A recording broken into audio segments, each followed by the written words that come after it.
Zap Crypto. Tous les jours, toute l'actu crypto au même endroit. Et pour me soutenir, abonne-toi et active la cloche pour ne pas manquer le prochain Zap Crypto. Bonjour à tous, comme d'habitude on commence par le Fear and Greed Index, aujourd'hui à 20 dans l'extrême peur, dû à la cassure hier des 40 000 $ évidemment, le Social Index sur Up et le Market Order Flow dans le neutral à 18h que j'enregistre. C'était Zap Crypto, je te souhaite une bonne vidéo. Maintenant, c'est quoi ce bull run ou qui va vers le bas? C'est quoi ce le bull run qui va vers le bas? On m'avait pas prévenu. Bah pour l'instant, on est bel et bien revenu dans ce range et on dirait bien que le marché a l'air d'avoir envie d'aller chercher ses points faibles. Peut-être ceux de la consolidation de la dernière fois, de la grosse baston. Ok, les bulls ont gagné ici, ils ont réussi à éliminer le prix. Maintenant, est-ce qu'ils ont eu peur là? Ils ont clôturé leur position. S'ils n'ont pas clôturé leur position, peut-être que le marché serait tenté d'aller chercher ici cette mèche. Ça paraît une zone intéressante. Comme je disais hier, on n'a pas eu de capitulation sur ce marché, mais le moral est en berne. Les gens n'en peuvent plus. Et sans compter qu'ils ont holdé des alts depuis décembre et que ça commence à faire long et que ça commence à faire lourd et que ça commence à faire dur et que ça commence à sentir la trahison quand tous les influenceurs crypto vous annoncent la halte saison. L'ultime frayeur étant, vous le savez, vous avez sous les yeux les bougies japonaises en données hebdomadaires. L'ultime frayeur étant le scénario de retour dans ce que j'appelle l'intervalle du vide. L'ancien record historique, c'est ça le scénario ultime frayeur. Revenir, combler cela avant de repartir pour de bon, tout en haut. C'est le scénario qui est toujours là comme une épée de Damoclès, qui avait perdu en probabilité et qui retrouve les mêmes probabilités qu'il avait ici. En fait, nous sommes revenus. Vous connaissez le jeu, le Monopoly. Retour à la case départ. L'open interest qui explose à la hausse. En somme, on est passé en quelques heures de 180 000 bitcoins qui étaient leveragés à 190 000 bitcoins qui étaient leveragés. Waouh, le prix chute, le funding est positif, le ratio long short continue à augmenter tout doucement, les spreads deviennent de plus en plus positifs. En fait, on est en train d'envoyer quel message? Les gens sont en train d'acheter ce dip debout sur la table. Elle est là la réalité. Les gens ne capitulent pas, les gens achètent ce dip de façon extrêmement agressive. Les adresses à plus de 10 000 bitcoins, elles sont en augmentation sur la totalité de ce range, là, ici. Les adresses à plus de 1000 bitcoins, c'est la même chose, même si là, ça corrige un petit peu. Les adresses à plus de 100 bitcoins, elles sont en augmentation aussi. Donc, ça veut dire que les gros accumulent, tout simplement. Donc, c'est une accumulation.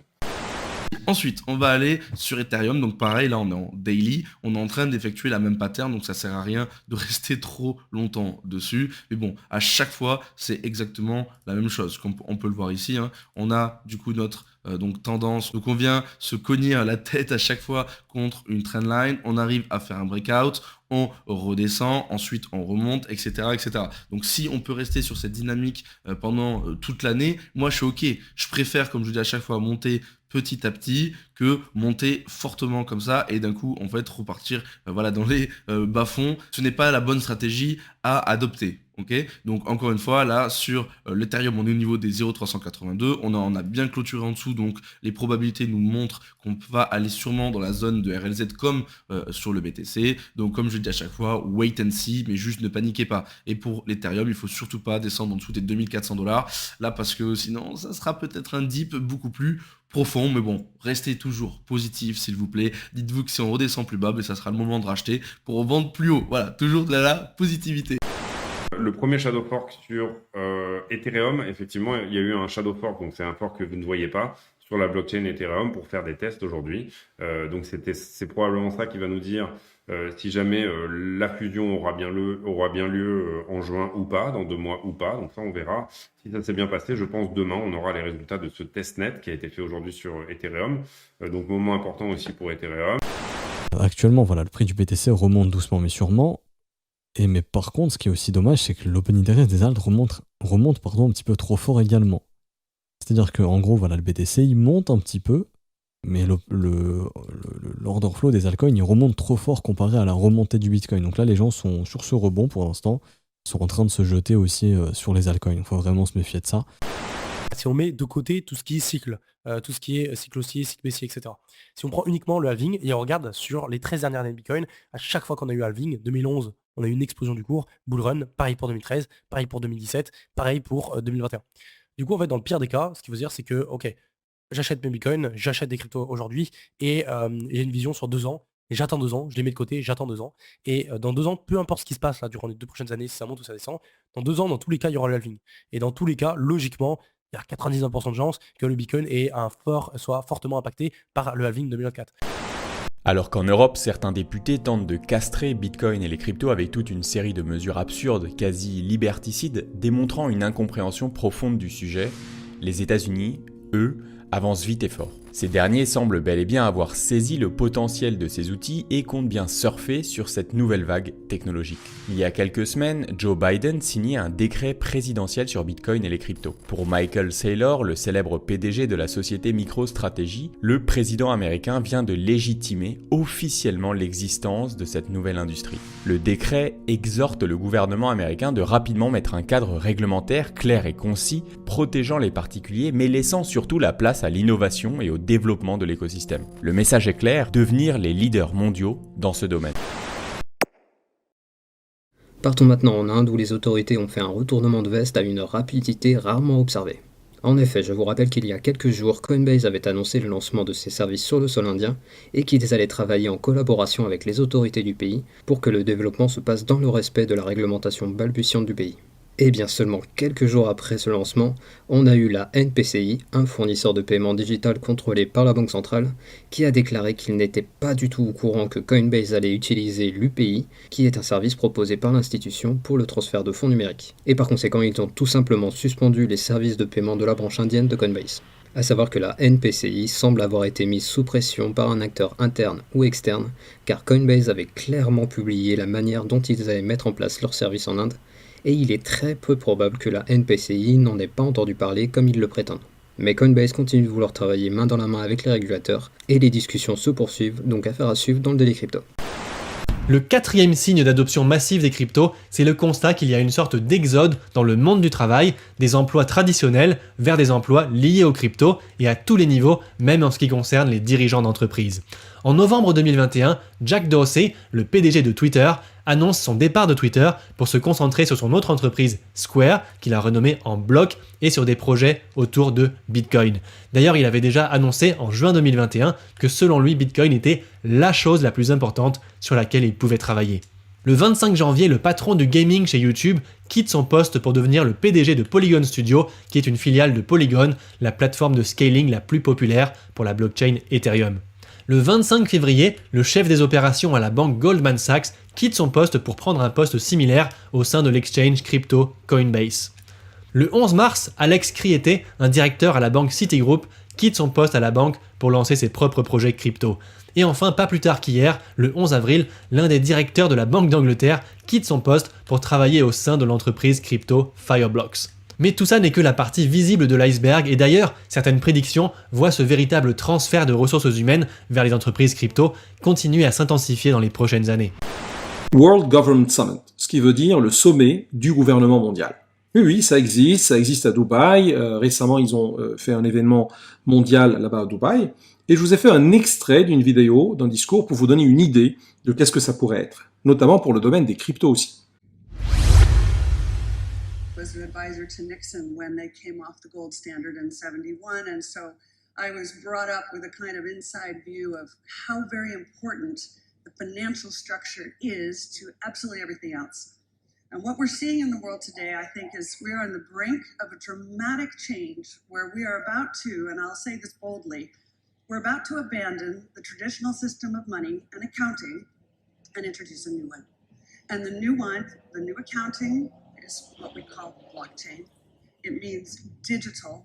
It means having a almost perfect record of every single transaction that happens in the economy, which will give us far greater clarity over what's going on. It also raises huge dangers in terms of the the balance of power between states and citizens. In my opinion, we're going to need a digital constitution of human rights if we're going to have digital money. But also, this new money will be sovereign in nature. Most people think that digital money is crypto and private, but what I see are superpowers introducing digital currency. The Chinese were the first. The US is on the brink, I think, of moving in the same direction. The Europeans have committed to that as well. And the question is, will that new system of digital money and digital accounting accommodate the competing needs of the citizens of all these locations so that every human being has a chance to have a better life? Because that's the only measure of whether a world order really serves.